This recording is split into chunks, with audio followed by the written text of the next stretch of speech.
عليكم، ازيكم؟ يا رب تكونوا بخير. هقدم لكم باذن الله برنامج شيزوفرينيا. الحلقه عباره عن 3 فقرات. الفقره الاولى هنجاوب فيها على كل الاسئله تخص الكليه.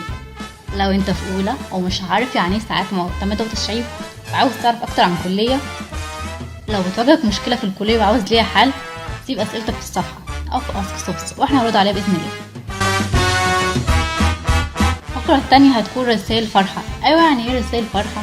هقولك يا سيدي، لو صاحبك مكتئب وعاوز تبعت له رساله هنبعتها له وهنفرحها لك باذن الله. بتحب وخاطب وعاوز تبعت اغنيه لخطيبتك هنبعتها لها برضه. صاحبتك اتخطبت وعاوزه تجيلها بوست على الصفحه بس الحكايه دي بقت قديمه ومفقوسه، ابعتلنا على الراديو واحنا هنقولها بطريقه لطيفه تعجبها ان شاء الله وهنفاجئها كمان. الفقره الثالثه فقره كوميديه شويه، هنعرض مشكله بتواجه طالبه بطريقه كوميديه وحل المشكله هيكون في نهايه الفقره. بتمنى البرنامج يعجبكم، تابعوني باذن الله.